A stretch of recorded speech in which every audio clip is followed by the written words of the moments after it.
வணக்கம் மக்களே, நான் உங்கள் ஜாப் மார்க்கெட் டிஎன்ன்ற சேனல்ல இருந்து பேசிகிட்டு இருக்கேன். இன்றைக்கி செம்மையான ஒரு வேலை வாய்ப்போடு தாங்க வந்திருக்கேன். அதுவும் அரசு வேலை, உங்கள் எல்லாத்துக்கும் பரிச்சயமான ஒரு வேலை. இந்த ஒரு வேலை என்ன சொல்கிறாங்க அப்படின்னா, நிச்சயமாக தமிழ் மொழி தெரிஞ்சிருக்கணும் அப்படின்றது ஒரு எதிர்பார்ப்பு.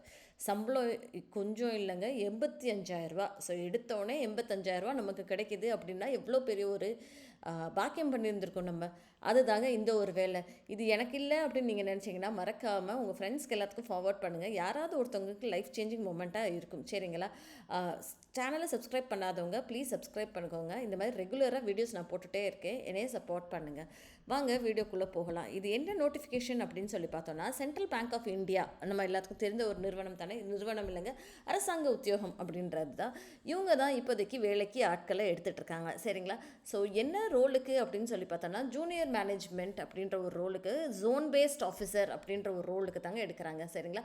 ஜோன் பேஸ்ட் ஆஃபீஸர் அப்படின்னா ஒவ்வொரு ஜோனுக்கும் நடக்கிறது. ஓகேங்களா? ஜோன் 1, ஜோன் 2, ஜோன் 3 அப்படின்னு சொல்லி அவங்க பிரிச்சிருக்காங்க. ஸோ அந்த ஒரு பேசிஸில் தான் இந்த ஒரு வேலை வாய்ப்பு நடக்க போகுது. ஸோ இது வந்து கம்ப்ளீட்டாக நீங்கள் ஆன்லைன் மூலியமாக தாங்க ரெஜிஸ்டர் பண்ணுற மாதிரி இருக்கும். ஸோ ஆன்லைன் ரெஜிஸ்ட்ரேஷன் என்னைக்கு ஓப்பன் ஆகுது அப்படின்னு சொல்லி பார்த்தோன்னா, 21ஆம் தேதி ஓப்பன் ஆகுதுங்க.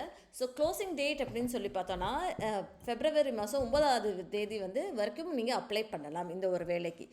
டென்டேட்டிவாக எக்ஸாம் நடக்கும் அப்படின்னு சொல்லியிருக்கோம் இல்லையா? ஸோ எக்ஸாம் என்னைக்கு அப்படின்னு சொல்லி பார்த்தோன்னா, மார்ச் மாதம் 25வது வருஷம் நடக்கும் அப்படின்ற மாதிரி அவங்க சொல்லியிருந்திருக்காங்க. சரிங்களா? ஸோ இன்டர்வியூவும் இருக்கும். பட் நீங்கள் ஆன்லைன் எக்ஸாம் கிளியர் பண்ணிட்டு தானே இன்டர்வியூ ரவுண்ட் போகிற மாதிரி இருக்கும். அது எப்போ அப்படின்றத நம்ம லேட்டராக சொல்லுவோம் அப்படின்ற மாதிரி தான் அந்த நோட்டிஃபிகேஷன் வெளியே விட்டுருக்காங்க. ஸோ உங்களுக்கு எல்லாத்துக்குமே தெரியும், இது பப்ளிக் செக்டார் பேங்க்கு. இந்த ஒரு பேங்க் நம்ம இந்தியா முழுசுமே 4,500 பிரான்ச்சஸ் இருக்குங்க டோட்டலாக. ஸோ இத்தனை பேர் நிறைய பேர் இதில் வேலை பார்த்துட்டு இருக்காங்களா. சரிங்களா? ஸோ ஜோன் பேஸ்ட் ஆஃபீஸர் அப்படின்றது ஜோன் வேறையாக பிரிக்கிறாங்க அப்படின்னு சொல்கிறாங்க இல்லையா? ஸோ ஜோன் என்னென்ன ஜோன் அப்படின்னு சொல்லி பார்த்தோன்னா, ஃபஸ்ட் அகமதாபாத் டிஸ்ட்ரிக்ட் அப்படி அது ஒரு ஜோன் 1 அப்படின்ற மாதிரி சொல்கிறாங்க. அதுக்கப்புறம் சென்னை ஒரு ஜோன், அப்படி கவுஹாத்தி ஒரு ஜோன், ஹைதராபாத் ஒரு ஜோன் அப்படின்னு சொல்லிட்டு 4 ஜோனாக பிரிச்சுக்கிறாங்க. சரிங்களா? ஸோ அகமதாபாத் ஜோனுக்கு டோட்டலாக 123 பேரை நம்ம எடுக்கிறோம் அப்படின்ற மாதிரி சொல்லியிருக்காங்க. நமக்கு சென்னை ஜோனில், அதாவது யார் யார் இதுக்கு அப்ளை பண்ணாமல் அப்படின்னா, தமிழ்நாடு, பாண்டிச்சேரி, கேரளா, இந்த 3 மாவட்டங்களே சேர்ந்தவங்க, இந்த 3 டிஸ்ட்ரிக்ட்ஸ் ஸ்டேட்ஸையும் சேர்ந்தவங்க அப்ளை பண்ணலாம் அப்படின்ற மாதிரி அவங்க சொல்லியிருக்காங்க. 58 பேர் எலிஜிபிள், 58 போஸ்ட் உங்களுக்கு இருக்குது அப்படின்ற மாதிரி அவங்க சொல்லியிருக்காங்க. சரிங்களா? ஸோ அடுத்தது கவுஹாத்தி அப்படின்னு சொல்லி பார்த்தோன்னா 43 போஸ்ட் அவைலபிளாக இருக்குது. ஹைதராபாத்தில் 42 போஸ்ட் அவைலபிளாக இருக்குது. ஸோ நமக்கு எவ்வளோ கையில் இருக்குது அப்படின்னு சொல்லி பார்த்தோன்னா, டோட்டலாக 266 போஸ்ட் அவைலபிளாக இருக்குது. சரிங்களா? ஸோ இது எப்படி இருக்குது அப்படின்னு சொல்லி கொடுத்துருக்காங்களாம்.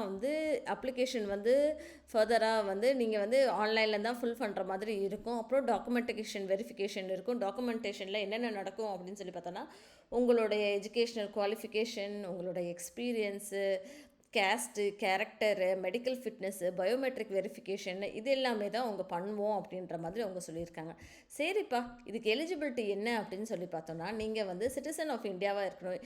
இந்தியாவில் குடியிருப்பு சட்டம் இருக்கு இல்லையா? ஸோ குடி உரிமை இருக்கணும் அப்படின்ற மாதிரி எதிர்பார்க்குறாங்க. சிட்டிசன் ஆஃப் இந்தியா, இல்லை சிட்டிசன் ஆஃப் நேபாள், இல்லை சிட்டிசன் ஆஃப் பூட்டானாக இருக்கணும் அப்படின்ற மாதிரி சொல்கிறாங்க. வேறு என்ன அப்படின்னு சொல்லி பார்த்தோன்னா, ரிலாக்ஸேஷன், வயது கொஞ்சம் ரிலாக்ஸ் பண்ணுவாங்க இல்லையா? அது என்ன அப்படின்னு சொல்லி பார்த்தோன்னா, 21 வயசுக்கு கீழேயும் இருக்கக்கூடாது, 32 வயசுக்கு மேலேயும் இருக்கக்கூடாது அப்படின்ற மாதிரி அவங்க சொல்கிறாங்க. சரிங்களா? ஸோ இதே எஸ்சி எஸ்டிக்கு 5 வருஷம் ரிலாக்ஸேஷன் பண்ணுறோன்னு சொல்லியிருக்காங்க. ஓபிசிக்கு 3 வருஷம் அப்படின்ற மாதிரி, டிசபிலிட்டி ரிலாக்ஸேஷன் 10 வருஷம், சில்ட்ரன், ஃபேமிலி மெம்பர்ஸ் இந்த மாதிரி 1984 ரயாட்ஸில் இருந்தவங்களுக்கு 5 வருஷம் அப்படின்ற மாதிரி அவங்க சொல்லியிருந்திருக்காங்க. எக்ஸ் சர்வீஸ் மேன் இவங்க எல்லாத்துக்குமே 5 வருஷம் ரிலாக்ஸேஷன் நாங்கள் கொடுக்குறோம் அப்படின்ற மாதிரி அவங்க சொல்லியிருக்காங்க. சரிங்களா?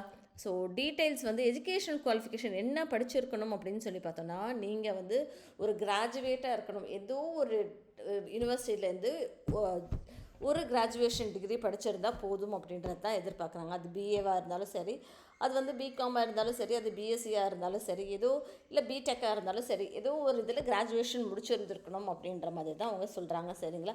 அடுத்தது என்ன அப்படின்னு சொல்லி பார்த்தோன்னா,